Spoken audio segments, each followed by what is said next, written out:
Assalamualaikum warahmatullahi wabarakatuh. Salam sejahtera untuk kita semuanya. Salam petani kelapa sawit Indonesia. Di siang hari ini saya jalan-jalan di kebun kelapa sawit ini ya, punya tetangga saya.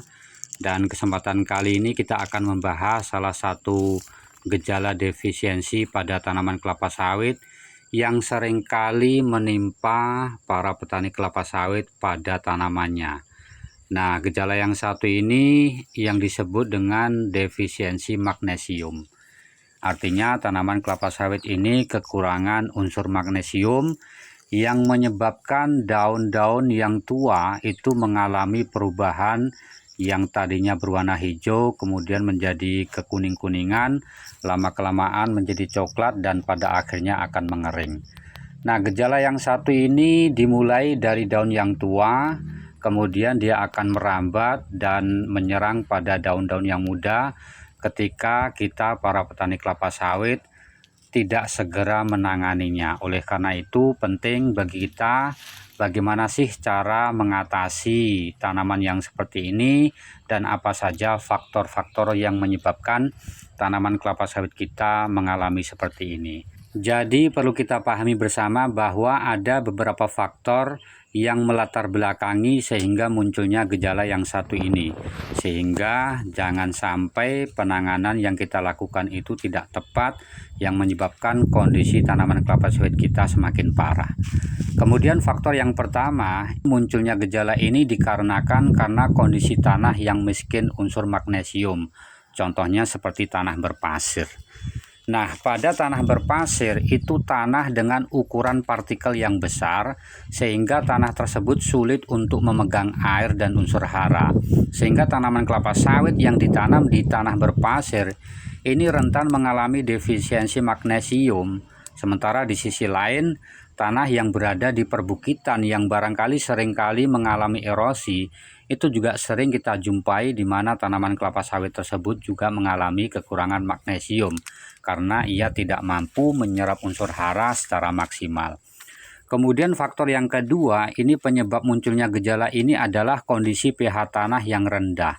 Nah, pada kondisi ini tanaman kelapa sawit akan mengalami defisiensi bahkan seluruh unsur hara makro maupun mikro yang dibutuhkan oleh tanaman kelapa sawit.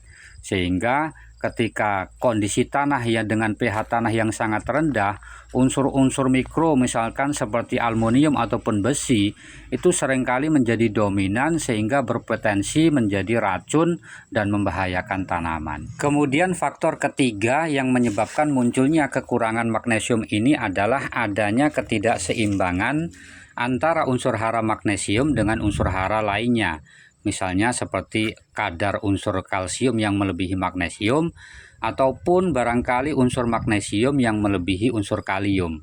Nah, biasanya para petani kelapa sawit yang mengaplikasikan pupuk kalium ataupun kalsium yang terlalu banyak melebihi dosis yang dianjurkan, ini juga dapat menyebabkan terjadinya ketidakseimbangan sehingga tanaman mengalami defisiensi magnesium. Dan selanjutnya faktor yang terakhir yang menyebabkan tanaman kelapa sawit kita itu mengalami gejala defisiensi magnesium adalah dikarenakan karena pemberian unsur hara magnesium yang tidak mencukupi.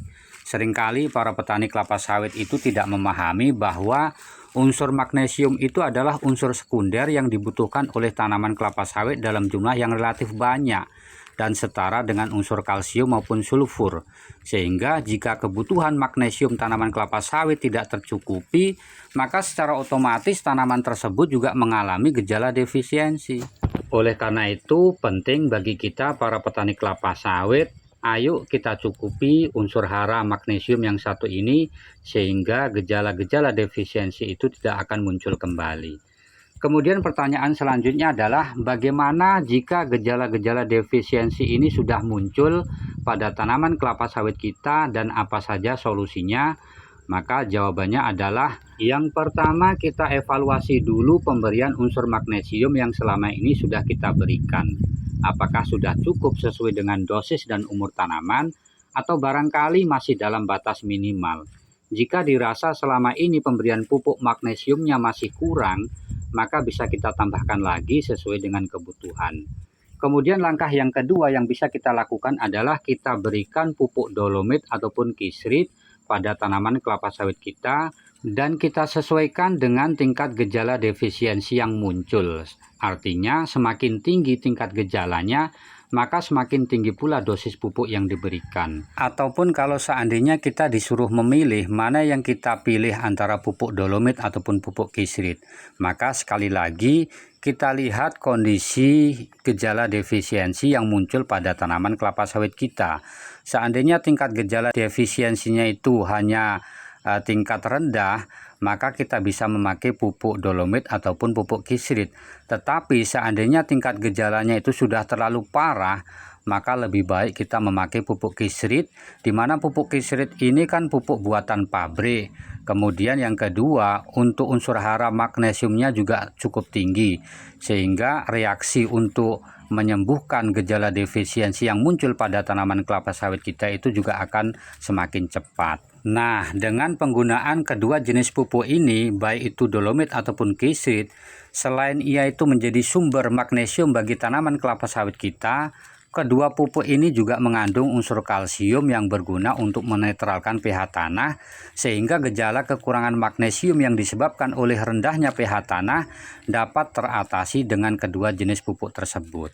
Kemudian langkah yang terakhir yang bisa kita lakukan untuk mengatasi gejala defisiensi unsur hara ini adalah kita tambahkan bahan organik pada tanaman kelapa sawit kita, terutama pada tanah-tanah yang miskin unsur hara, misalnya seperti tanah pasir ataupun tanah yang dangkal yang seringkali mengalami erosi. Barangkali ini saja yang dapat saya sampaikan pada kesempatan kali ini. Mudah-mudahan apa yang saya sampaikan ini bermanfaat bagi kita semuanya, khususnya para petani kelapa sawit di seluruh Indonesia. Dan saya akhiri, salam petani kelapa sawit Indonesia.